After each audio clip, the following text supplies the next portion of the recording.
us to relay to you. Mr. Gwin, is it all right for our guest to leave the studio now? All right, you may leave now.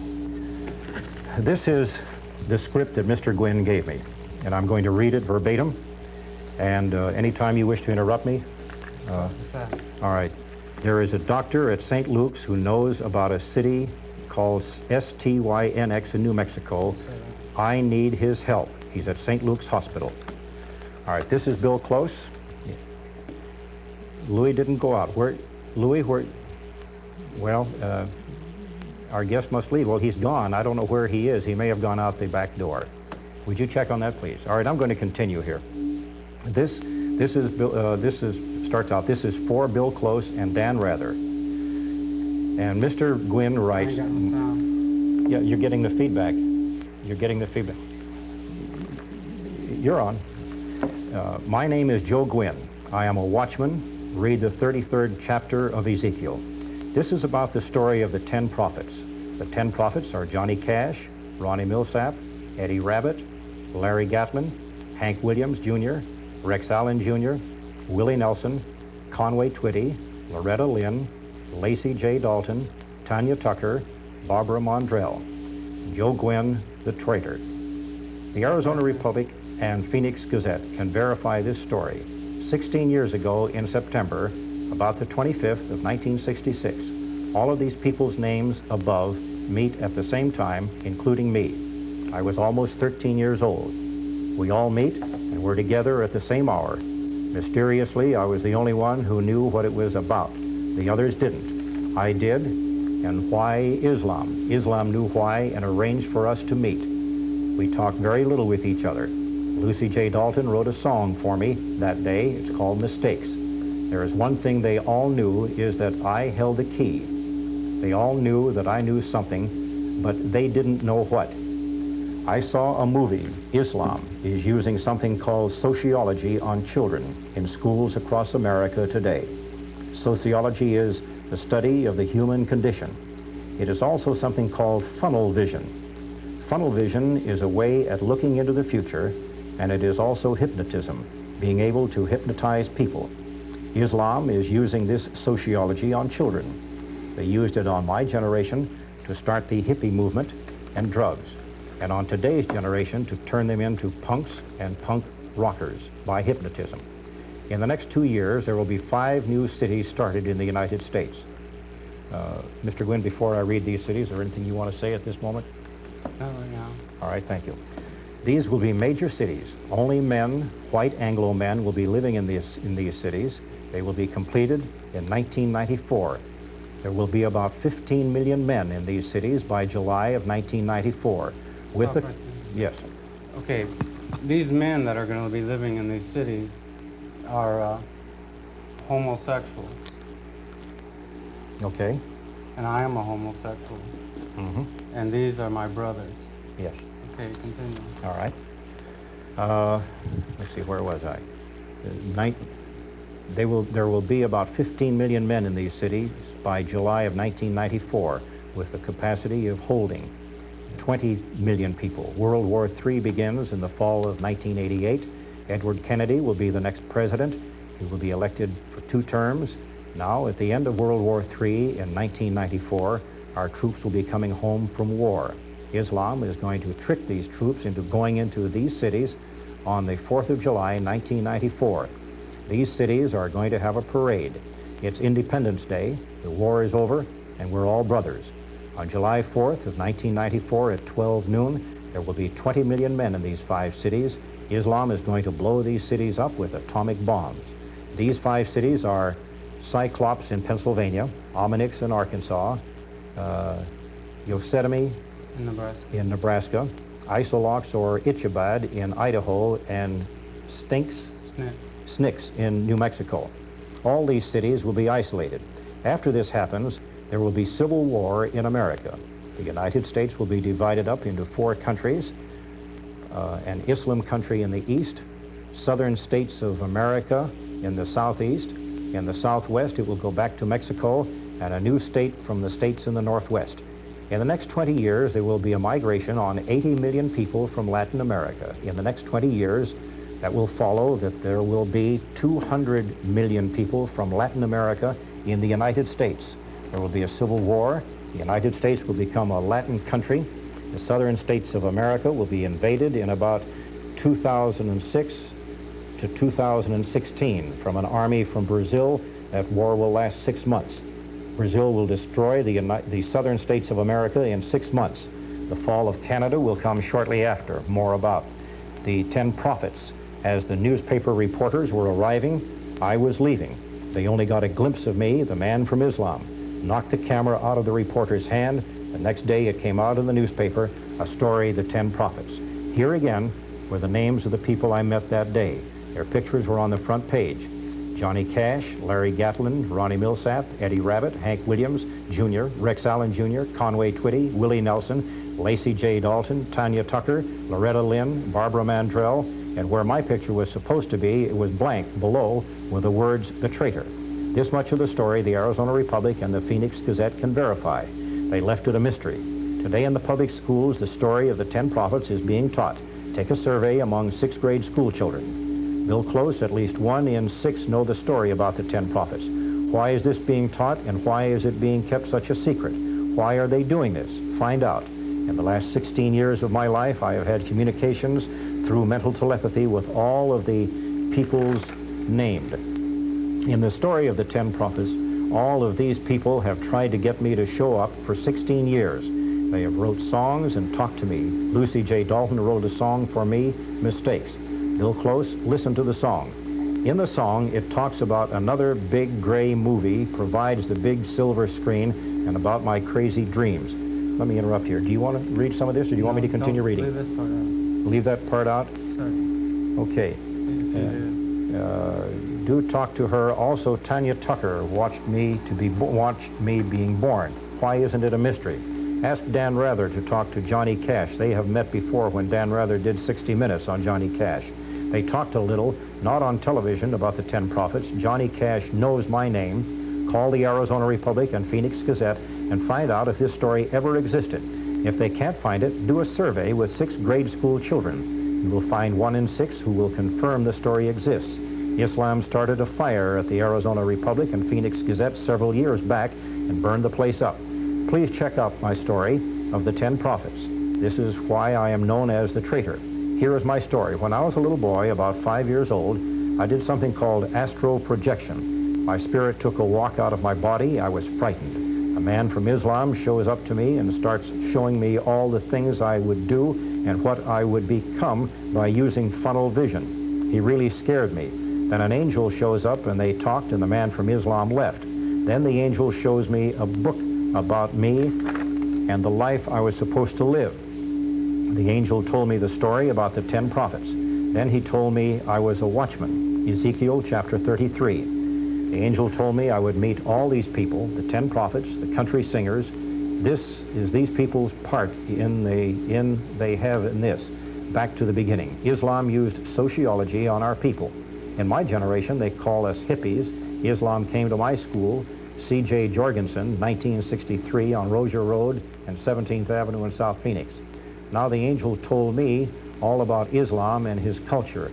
The black man is Iqab. This is his African culture, Islam and sociology. Sociology is the study of the human condition. It is funnel vision and hypnotism. The Latin America has also mastered sociology and hypnotism. The East European is from Romania, Hungary, Czechoslovakia. These three are brought together through Islam. These three groups are the best organized in the world. They have infiltrated every institution in America. The Eastern also has a way of looking into the future. By looking into the human mind, they can see that person's thoughts in the future and change those thoughts with the use of hypnotism. They can program the human mind like a computer. People will do what you tell them. This is how hippies got started and the punk rockers. Islam used this sociology on children. Now the 10 prophets part in it was that these people's part in it was that I was to tell them the story, but not about the angel, only about the cities.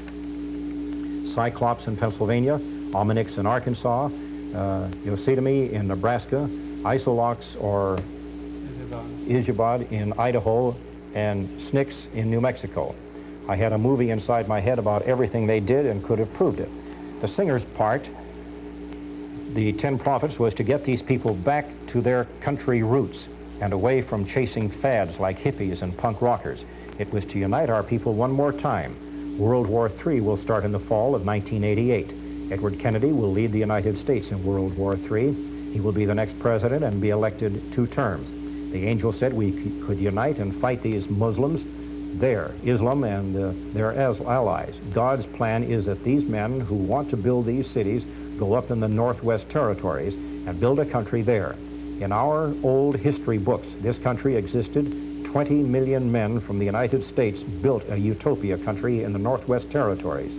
Their colors were green and Canada's pink. There is oil north of the territories around Victoria Island, the northeast side. The largest in the world will be discovered there. There is lots of wealth there. And at Baffin Island, the east side, there is lots on minerals there. There's zinc, copper, uranium, titanium, platinum, and others. These 20 million men who were going to be in these cities built a country and developed this country. These are the richest people in America and the smartest. Some of these people are doctors, lawyers, judges, policemen, bankers, land developers, construction workers, scientists. Some of these people are the best NASA has, and the other agency have. Cyclops of Pennsylvania has the smartest people in America in it. They will lead these. We'll start first. Build close, check into these cities. These cities must never be built. The loss of 20 million men and their wealth would destroy America. Challenge Cyclops to show the world who they are. Reagan can stop these cities, and Kennedy won't. Now is the time to start. These men built this country. Later there will be this migration of 200 million people total, with Latin America will be living in the United States. This will open a door for our people who want to leave because there will be a civil war. Our country will no longer be the United States. The Latin Americans will be the same to us as we were to the Indians. The United States isn't in the Bible, but we are in the North. The Bible says that there would be an alliance between the 2 northern powers that border at the polar circle. Russia is one and Canada is the other, unless about 70 million people migrate to Canada and make it a power. This is in the Bible.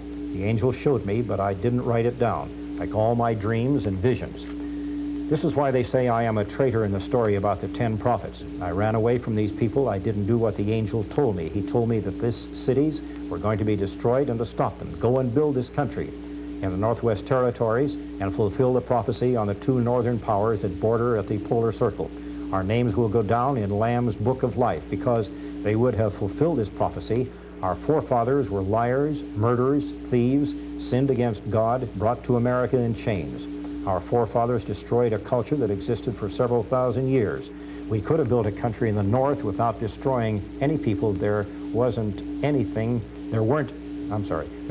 people in northern Canada and the Northwest Territories. Our forefathers went south when they should have went north. This Bible prophecy is yet to be filled. Now with my first prediction. Stop. I have something to say for Reagan. Yes. Okay. I'm going to move this microphone over so that you can. Okay. Why don't you just hold it? Okay. President Reagan, Islam is using sociology on your son, Ricky. Ricky, tell your father what they're doing. They're using sociology and that they use it to turn you into a punk. This is our last chance. We can only do this when your father is in office. Let's stop these people. This is our only chance to stop them from using sociology on anybody again. Okay. You want me to continue reading this now? I'm going to hook up the microphone again. We need to point out that Mr. Gwin came to our studios and convinced me that this is something that we should read on the air. Is that correct? Yes. All right. Where were we? Now with my first prediction is the fall of Great Britain by Argentina. After the British fleet is destroyed over 2/3, the remainder of the British will be pursued by the Argentine fleet, an aircraft carrier and 7 ships. They will destroy Britain's military bases on Ascension Island 72 hours at maximum after the British military base on Ascension Islands are destroyed. London will be destroyed by an atomic bomb.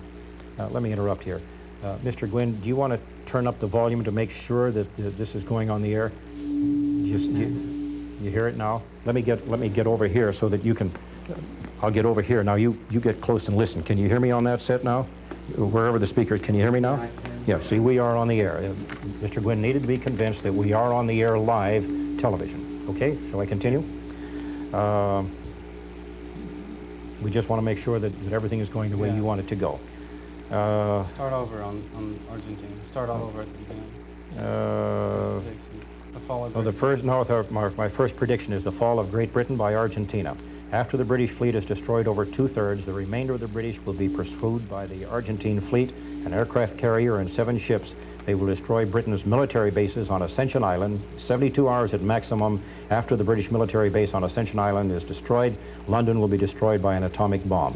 The Argentina aircraft carrier will come within striking distance of London. 1 plane will come within firing range of London. It will destroy London and return back to the Argentine aircraft carrier unhurt.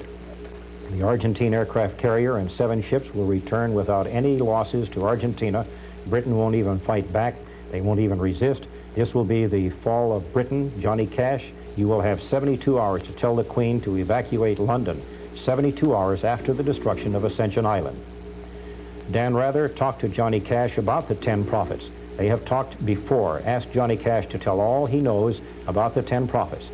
Islam must be stopped. Check out the story. All Dan Rather has to do is talk to Johnny Cash, tell him my name, Gwin, and Johnny Cash will tell the story. Bill Close, check out this story. I only met these people once, but I want them to know all I have written. You are able to do this. Find out the truth. Call the Arizona Republic and Phoenix Gazette. I want to stop Islam from what they are doing and help my people find their history book. I have been talking over about $15,000 reward for it. It shows our future and the Bible prophecy I have been talking about. The alliance between the 2 northern powers, the border of the polar circle. It was written a long time ago. It tells about a migration of people from the United States into Canada, that there would be 100 million people in Canada in 50 years. Right now, there is less than 30 million people. Islam has destroyed these history books. They have also changed the Bible in the last 50 years. They wrote the scripture about the alliance between the 2 northern powers that border at the polar circle. Let's see, this is the last page on both sides. Other predictions. 1, the Falklands, 72 hours after Ascension Island destroyed, London destroyed by atomic bomb by Argentina. 2, these 5 cities to be built, Cyclops in Pennsylvania, Omonix in Arkansas, Yosemite in Nebraska, either Isolox or Ichabod in Idaho, and Snix in New Mexico. If these cities are built, they will be destroyed. July 4, 1994, 12 noon, by Islam atomic bombs. Number 3, Edward Kennedy will be the next president of the United States. He will be elected for 2 terms. 4, sometime in the next 2 to 5 years, there will be an invasion of ants in Arizona, the Brazil fire ant. Our ants will leave no... Our ants will live...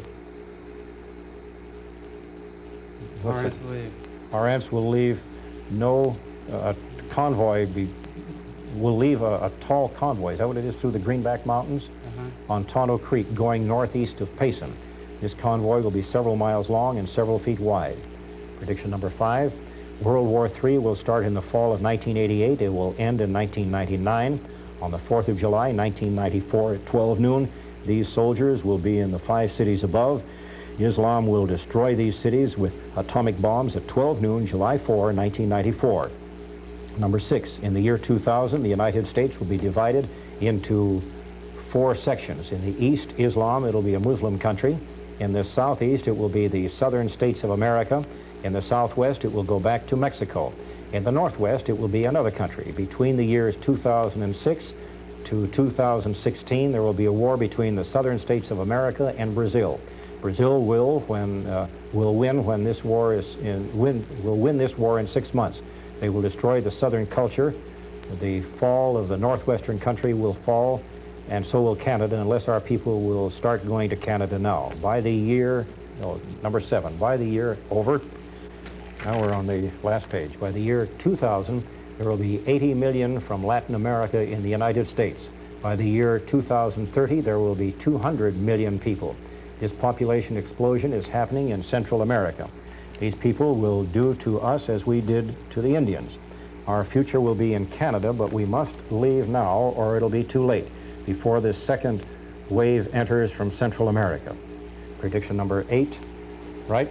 Yes. Between the years 1995 and 2000, there will be a war in Asia between Indonesia and Japan. Indonesia will win. There will be a conflict between Indonesia and Australia. Indonesia will win. Australia will be divided into 2 countries. Western Australia will become New Australia, and the East will become part of Indonesia. Prediction number 9. If Brazil fights with the United States in World War III, if they are our ally, this migration will happen without violence. You policemen, if you read this, please give this back to Bill Close. They're hearing it. I want him to check out my story about the 10 prophets. I would like Dan Rather to talk to Johnny Cash about this story. Islam is behind it all. Islam wants to destroy our people. In my billfold is a picture of who we are. Shall I hold up this picture? All right. Who we are. Islam is after the frontier people, the founding fathers. We are their descendants. But Nostradamus did not write about me because I was the worst he had ever seen. I didn't write my visions down, but his friend Julius Caesar Scaliger did it in October of 1529. They had a fight about it. The philosopher, star date 12/1/53, Oklahoma City, Oklahoma, just after midnight. And that's the end of what you wrote for me to read, Mr. Gwin. Okay. Do you have anything that you'd like to say? No, no more. Is that it? That's it. Can we now, can I say something like we now return to our regular programming? This has been a special broadcast that Mr. Gwin insisted that we make. We hope that you understand and will bear with us. We think that his message is a very important one to him. We appreciate your attention, and now we return you to our regular programming.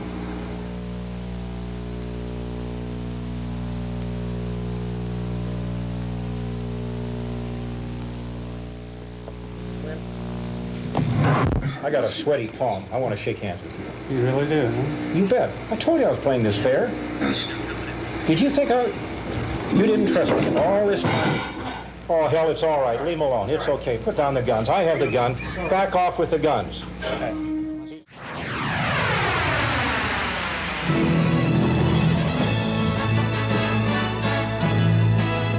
And now, from Arizona's largest and most respected broadcast news team, this is KOOL News 10. With Bill Close, Mary Jo West, Joe Doherty, and Anthony Martinez.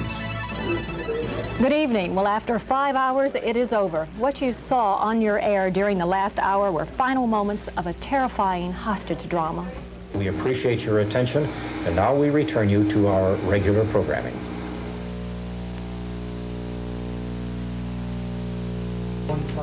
Well, it was acted out in our KOOL television studios, and it was all too real. The situation, quite simply, is this. A gunman who entered the KOOL TV studio minutes before our 5 p.m. news is now in police custody.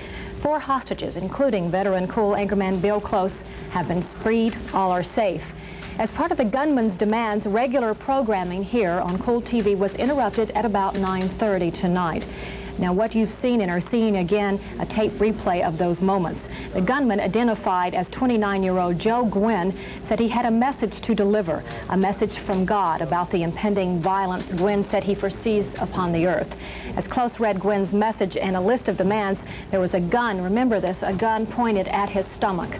Following the broadcast, Gwin surrendered without resistance. As we said before, it all began minutes before 5 this afternoon.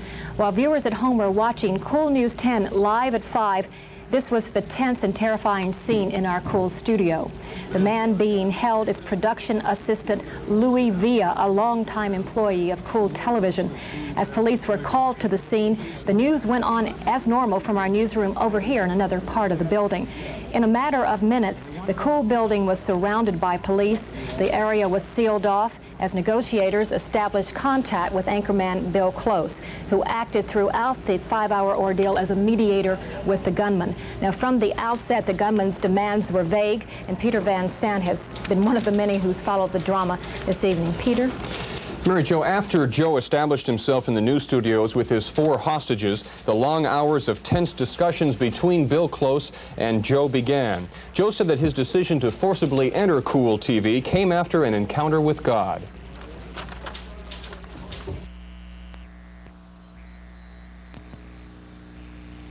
And he showed me in visions and dreams how God showed me what was going to happen in the future. Those cities are going to be built and there's going to be destroyed. There's going to be civil war in America, and America is going to be divided up. Joe wanted to get his message across. He wanted the world to know what God had told him. He also made it clear, with a gun to production assistant Louis Villa's head and his arm around Villa's neck, that he was willing to kill to get his story before the public. Shortly after 7, after talks with anchorman Bill Close, who was on the phone with law enforcement officials, Joe agreed to release 2 of his hostages, floor director Jack Webb and cameraman Bob Cimino. 2.5 hours into the ordeal, with KOOL employees anxiously watching on closed-circuit monitors, Joe made his first verbal death threat. He wanted his message to be televised. Now, the only thing that will convince me is when I see myself on television. Louis being in here with a gun in his head won't. That will destroy I didn't give your it down. You want the people to believe you, don't you, Joe?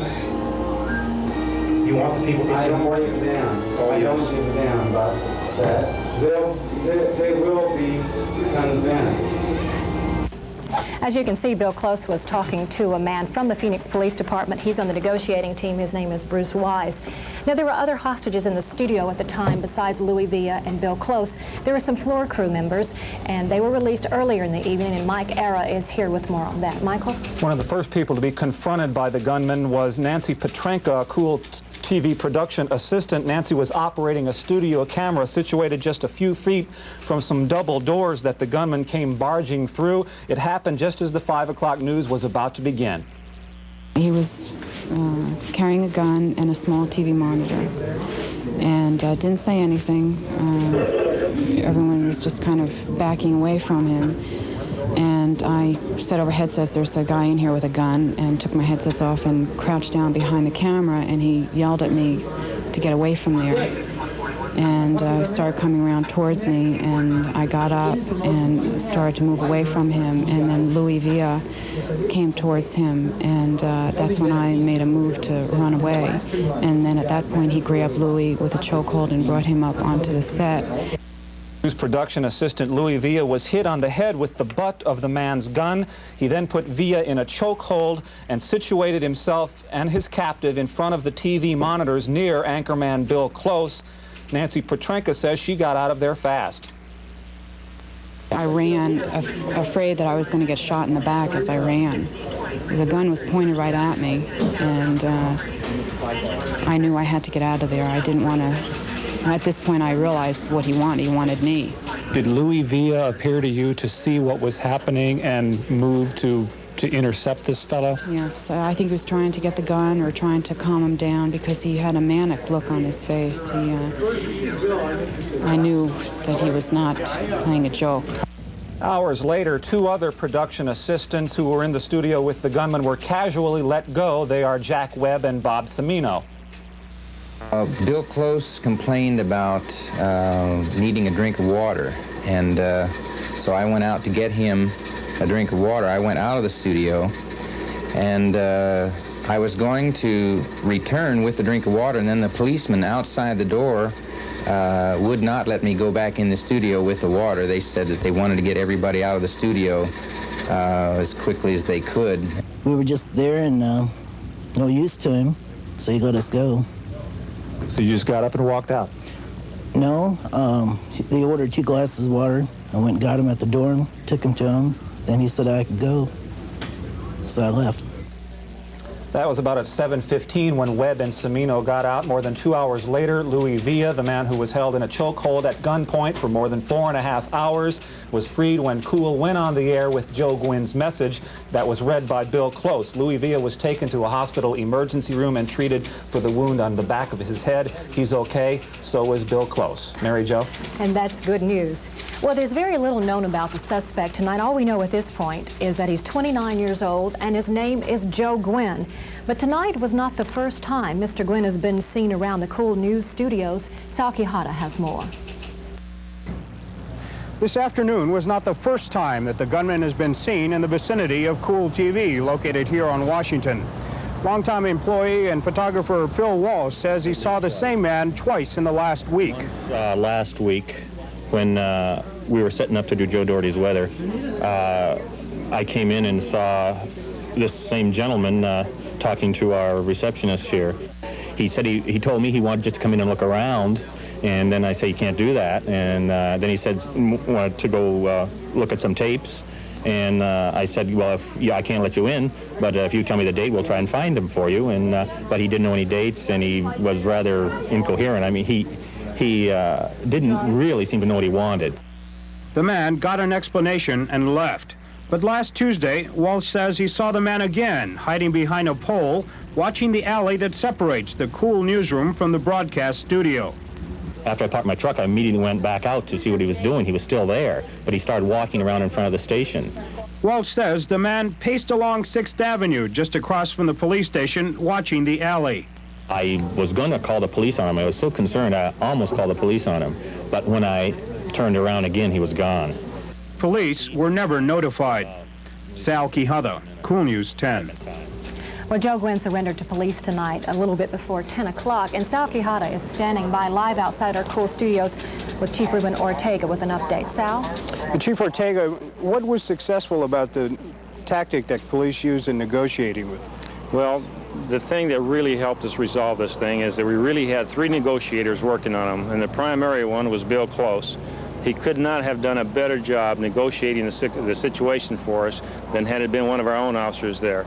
He just did an outstanding job, and our 2 negotiators, Bruce Weiss and Rusty Hawkins, just were superb in talking to Bill. We had a very difficult situation that the thing that was so unusual about this case is that our negotiators could not talk to the suspect directly as we normally do in most hostage situations. So we had to work through Bill, and he was a real pro at it. So, did you ever feel that there was real danger at any point? Oh, absolutely. There was constant danger through the whole thing for those 2 hostages that he had. We were convinced that he meant business, obviously by the fact that he had injured one in the beginning and he had fired a shot. There was no doubt in the officer's mind that the man meant business, that he would harm them if he did not have his way. And we were able to string it out for about 5 hours, but toward the end, we had to make the decision to let him go on the air, because we felt that if we didn't, he definitely was about to shoot at least one of the hostages. So the decision was made. It's worth the risk of what may come later. We felt that we can take steps to prevent this sort of thing from happening again, but it was worthwhile to save 2 lives to do it. So the decision was made to go ahead and let him go live. The issue of security comes up, and we're right next to the Central Police Station here. What kind of lesson do you think might be learned from all of this? Well, obviously, I think a lot of times we take for granted that security is not a high priority in some businesses that they should be concerned with. I think from now on, the media is going to be more concerned with security for their facilities. This is not the first time that a suspect has tried to take over a station or try to get his views aired. This is the first time that I know of that a suspect has gotten inside and actually taken hostages to do it. We felt that at the end we had no choice, that he was going to open fire on the hostages. So the decision was made by everybody was in agreement that we had to let him go on the air. Okay, thank you very much for being with us, Chief Ortega. Mary Jo? Starts at that door. Thank you.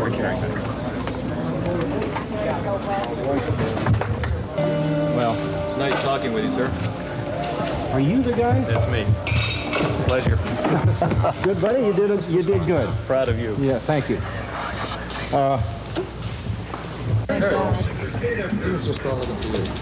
That police officer you just saw earlier was Bruce Weiss, the chief negotiator. That gentleman is Tom Chauncey, head of KOOL Television. As you can see, a very emotional moment, a very relieved man. The KOOL News staff clapping. Margin Jasulian, vice president, one of the vice presidents here at KOOL. Thank you. let's go back outside Cool News with Peter Van Sant, who was standing by the police officer Mike Jan. Peter? That was such a beautiful scene when Bill Close re-entered the newsroom. He was as calm as can be, and calm is the word during the entire negotiations that he had with Joe inside the studios. Bill Close was as calm as could be. And with me is Sergeant Mike Jan. Sergeant, in dealing with these type of negotiations, Chief Ortega just mentioned that one of the goals is to wear the man down. Tell us more about the technique used in trying to nab a suspect like this. Well, this kind of person expends a tremendous amount of energy just going through the process that he's going through. And the idea is that we have time on our side, and we can take that time, wear the man down, meet some of his demands, as long as they're reasonable demands. And in this case, we felt absolutely positive that he was going to take someone's life, and ultimately the fact that he was given time on the air. Sergeant, some police departments have reputations of shooting first and asking questions later. Phoenix has really established itself as having a reputation of being able to talk these people down. What are your goals when you enter these types of situations? For instance, you had a sniper situation here several years ago, and now this thing tonight where life is definitely being threatened. Well, I think time is the key factor in being able to talk with a man and negotiate with him, or establish that negotiation. And as the chief said, this was one of the tougher ones because we did not have that direct contact, and we, in fact, had a third negotiator, Bill Close. And he did a fine job. Excellent job. All right, thank you very much, Sergeant. Mary Jo, we'll toss it back to you, and thank God this story has a happy ending. Absolutely. Thank you, Peter. Well, some tough decisions, as Sergeant Jan said, had to be made tonight. And Homer Lane is with us, General Manager of KOOL Television, and we've received calls from all over the country, television stations from all over the country, concerning the decision that was made of letting this gentleman go live. And Mr. Lane is here to talk about it. Was that a decision that you jointly made with the police officers, or tell us about it, sir? Mary Jo, from the very first, our concern was for the safety of our people. Of course, we were concerned with setting a precedent, but of prime concern was the safety of Bill Close, Louis Villa, Jack Webb, Bob Cimino, Nancy, people who were in the studio at the time the gunman arrived. And from the moment we arrived, the police knew that if they felt it was necessary to grant the gunman's requests in order to secure the safety of our people, they knew that we would do it and could do it. And we were set up to do it instantly should the police decide that that was the proper next move. We feel that the police knew exactly what they were doing all along, and that the decision to go live was a necessary decision in order to secure the safety of Louis Villa and Bill Close. But it wasn't a decision that was reached at any last moment. It was something that the police knew from the very beginning that we would do if they felt that was necessary for the safety of our people. There will be criticism about setting a precedent of letting people get on the air and give out messages. I'd like you to respond to that. And second, do you feel that the security here needs to be beefed up? Well, I think that all of us in broadcasting, and probably in publishing as well, the news media learned a lesson tonight, and that is that we must secure our premises in a far better fashion than we now do.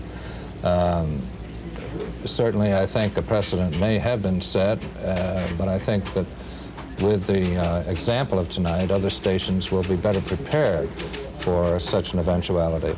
And not just the broadcast television stations and radio stations, but I think that newspapers are in for a similar problem. What about the way the staff handled it tonight? How do you feel? We're very, very proud of our staff. We're especially proud of Bill Close and of Louis Villa, and of course with Jack and Bob and Nancy, the people that whose lives were directly threatened, people who had guns pointed at them. And the man obviously meant business. He came into the building and fired his weapon. We knew right from the beginning that it wasn't a toy pistol, that he didn't have blanks in it. Those were real bullets. And our people showed great courage, great bravery, and the police great competence. Any final thoughts, Mr. Lane?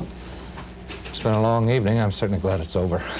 Thank you so much. Now, the reason we're doing our news tonight over here in the newsroom on this side of KOOL News is because the area on the other side of the studio is secured by policemen. They're obviously investigating, getting as many clues as they can about the things that happened. They want to protect the case, and that's why we're over here tonight. There's a gentleman that's behind me right now who, well, we're all very proud of, Bill Close. And Bill, just would like to get some of your thoughts tonight. What went through your mind during those hours? I guess the important thing through my mind is, when do we get this mess over with? I was very concerned for Louis Villa's safety, because every once in a while, Joe Gwin would get a little excited. He would tense up, and he would pull back the hammer on that gun. And as you know, all you have to do is release the hammer and it goes off. You don't pull the trigger. I was afraid for Louis.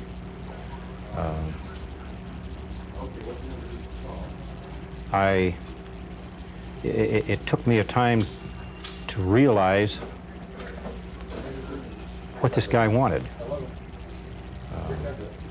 And then I'm afraid, as you know, my impatience, I'm not very patient.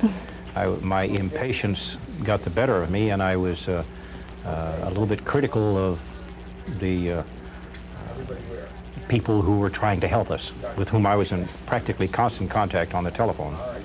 I was impatient that we weren't getting on, acceding to his demands. Put the guy on live and let him give himself up.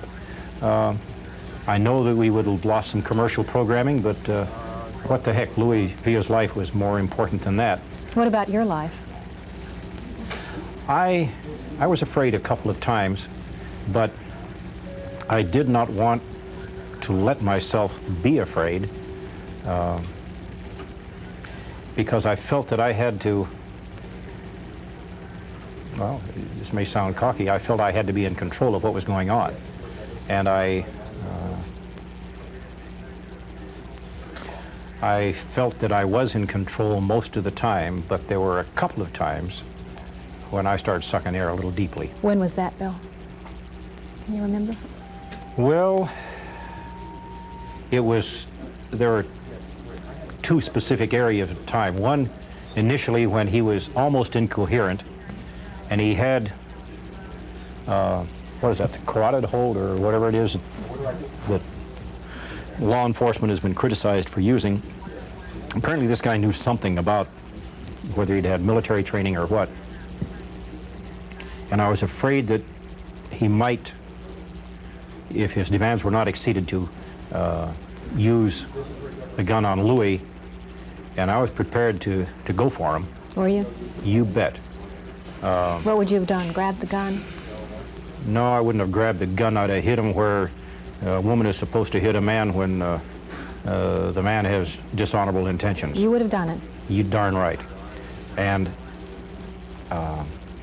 the second period of time was as we were negotiating for him to be seated beside me, and Louis was off to one side, and as he was seated beside me, he had in his lap the empty black bag, and he had that gun, and I could look down and see that that thing was, he had his thumb on it. And his hands were sweaty because he had, I could see they were sweaty, I could see them glistening. And I was afraid that his thumb might slip off of it. But as I was reading his 11 or 12 page, whatever it was, I could see that he was relaxing, and I felt more comfortable, and I didn't permit myself to look down to see if he still had his thumb on the hammer. The hour is late, and I'm sure we'll be talking about this for many months to come. Any vital things you'd like to share with us this moment? Would you have done anything differently? Not really. Not really. I do have to give credit to not only our people who were doing everything they can. When you're in a situation like that, you just don't think they're doing everything they can. You start thinking, why don't these knuckleheads do this or do that? They were doing everything to the best of their ability.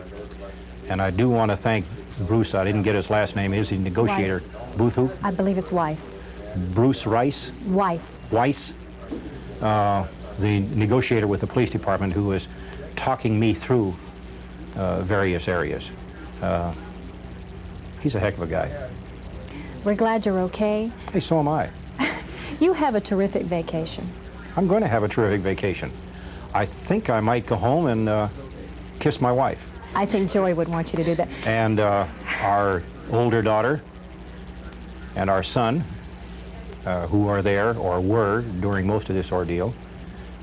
Our younger daughter lives in the Denver area, and she heard about it on the news. Oh, no. My wife's family in South Dakota heard about it and telephoned, so my wife was on the phone a couple of times. She stayed at the house and monitored the situation then? Yeah, my wife decided, number one, that maybe we better not plan on taking a vacation beginning tomorrow, and number two, that she would be better off staying home. And I applaud the second decision, but not the first one. Like the people to know that the vacation was planned before all this came about. You bet, you bet. Well, shall we close the newscast the way we usually do it? All right. Okay. And that brings us right up to date on the news. So for the Cool News team, Have a good evening. good night.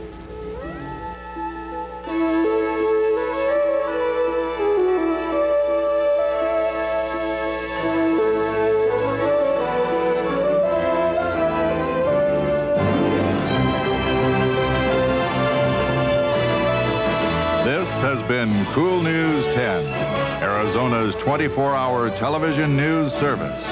Watch Cool News weeknights at 5, 6, and 10 p.m.